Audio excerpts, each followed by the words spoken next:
Hello, church. It's Drew here with our daily devotion for Monday, November the 2nd, 2020.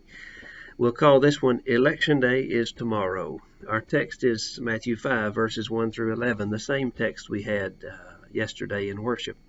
The Beatitudes from Jesus' Sermon on the Mount, especially this one, Blessed are the peacemakers, for they shall be called children of God. Like many of you, I am anxious about tomorrow's election. Imperfect candidates vie for election in an imperfect system filled with imperfect people doing their best to balance imperfect motivations, which range from the good of the people to how can I keep my power. There's nothing new about any of that. Meanwhile, talking heads proclaim the virtue of their candidate and insist that only he or she has what it takes to be the next whatever. Other talking heads tell us that a vote for whoever is a vote for this sinful thing or that awful thing. Religious leaders sometimes tell us that you can't be a Christian if you vote for fill in the blank. Preachers cherry-pick words from speeches so they can malign a candidate they don't like and manipulate their flock. Still others tell us that if blank is elected, it'll be the end of America as we know it. Hogwash. If America ends, it'll be because we, the people, decided to stop being the good, decent, compassionate, reasonable people we know to be, and because we spent far too much time listening to the turkeys on TV, tickling our ears to enrich their pocketbooks while making us feel a false sense of security rooted in an idolatry of money and power that is just as bad as that golden calf Israel built when Moses took too long on the mountain. Now, that's on us, each one of us. In recent months, I've read some things in well-respected publications about various candidates from various political parties, some articles which would insult a sixth grader's intelligence. The unfounded and utterly ridiculous claims made about other human beings have about as much credibility as a research paper I wrote in the sixth grade. My primary source was the back of a cereal box. Even then, I knew better. Why did I do it? It was easy, and it said what I wanted it to say. When you're in the sixth grade, you get an F for that. When you're a professional journalist, you get copied and pasted all over the internet with doctored pictures to make it seem more true. A sixth grader can spot that nonsense from a mile away. I don't know about you, but I'm tired of all that. I'm tired of having to research a nightly news story to see if the claims made actually hold any water. I'm tired of the myth that we can't disagree and debate respectfully. I'm tired of the idea that I can't win unless you and your people are totally destroyed from the face of the earth. I'm tired of the lie that we can't be close friends and hold different ideas about how things ought to work.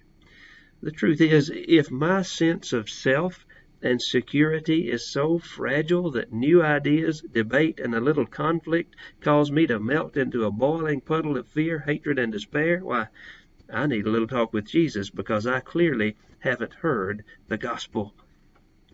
Other than voting, there is nothing we can do to control the media spin, the power brokers at play, the outcome of the election, and the fallout about which we are justifiably worried. The only thing that we can control, that you and I can control, is our response, our behavior in the face of all this. For you who follow Jesus, you know what that means. It means graceful speech. It means telling the truth, especially when you've discovered you're wrong. It means walking tall with hope, humility, and a respect for human dignity. It means boldly proclaiming the truth of the gospel, that in Jesus all people matter to God, so all people matter to me, even if that messes with my politics. It means building each other up, not tearing each other down. It means gentleness on Facebook and kindness in the parking lot. It means deleting that hateful email about the other side, not sending it to 50 of your closest friends. You who follow Jesus, you know what this means in the coming days and weeks. Blessed are the peacemakers, for they shall be called children of God. That's you.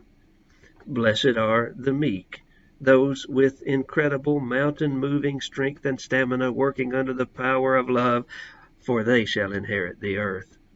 That's you. Blessed are the merciful, for they will receive mercy. That's you. Blessed are the pure in heart, for they shall see God. That's you too. You who follow Jesus, you know who you are.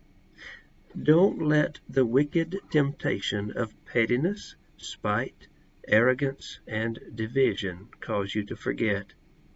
We have a chance to show the world what healing, grace, and reconciliation can look like. Messy as it will be, it starts with you. It starts today, regardless of who wins tomorrow. That's what I'm praying for. Somehow, I know we will see God in that in a big way, and that gives me hope. I hope it gives you hope too. I love you very much, and I'm praying for you as we move forward this week.